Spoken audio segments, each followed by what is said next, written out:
SSC 27 batch. আসসালামু আলাইকুম। কি অবস্থা তোমাদের? আশা করি দিনকাল ভালোই যাচ্ছে।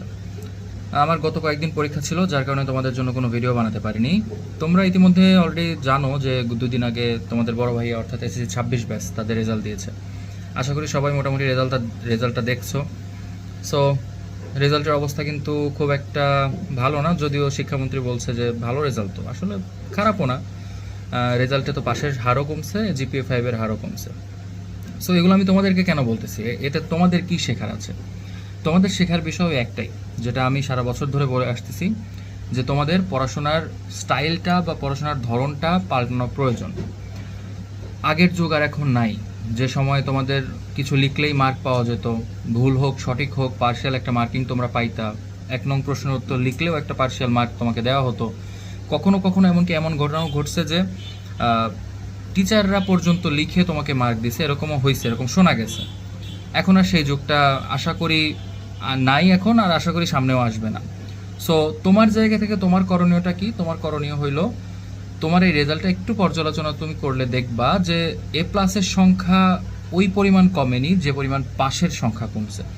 দ্যাট মিন্স যারা লিখতে পারছে, যারা মোটামুটিভাবে সবগুলো জিনিস দিতে পারছে অ্যাটলিস্ট ভালো মতো, তাদেরকে মার্ক দেওয়া হয়েছে। এরকম অনেক স্টুডেন্ট আছে যারা এই কঠিন প্রশ্ন বা এই ধরনের প্রশ্নেও ফিজিক্সে, ম্যাথে, বায়োলজিতে, কেমিস্ট্রিতে 100 পাইছে। এমনকি আমার একটা স্টুডেন্টও এরকম পাইছে। সো মার্ক দেওয়া হচ্ছে, ও নিয়ে কোনো সন্দেহ নাই বা ওটা নিয়ে কোনো আমাদের ডাউট তৈরি করার কোনো কারণ নাই আর কি। বাট ওই যে যারা অল্প পড়েই পাশ করতে চাইতা বা অল্প পড়ে এ প্লাস পাইতে চাইতা, তাদের জন্য বিষয়টা একটু কঠিন হয়ে গেছে। সো তাদেরকে সাবধান হওয়া প্রয়োজন। আর তোমার জায়গা থেকে তোমার করণীয়টা হলো, তোমাকে এখন থেকে খুব ভালো মতো প্রস্তুতি নিতে হবে, যেন কোনোভাবেই তুমি ওই ক্যাটাগরিতে না পড়ে যাও যারা অল্প পড়েই বেশি ভালো কিছু আশা করতেছো। তুমি তোমার মতো পরিশ্রম করলে ফলাফল পাবা ইনশাল্লাহ। এখন তোমাদের অনেকের মনে হইতে পারে যে আমার তো এখনো জিরো একটা অবস্থা, 27 ব্যাচ, তোমাদের তো আর বেশি সময় নেই, কিছুদিন পরেই পরীক্ষা। সো আসলেই টাইম তোমাদের হাতে কম।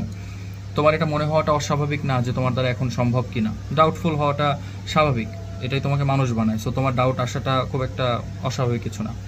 বাট বিশ্বাস করো ভাই, টেস্টের পরেও অনেকেই কামব্যাক দেবে।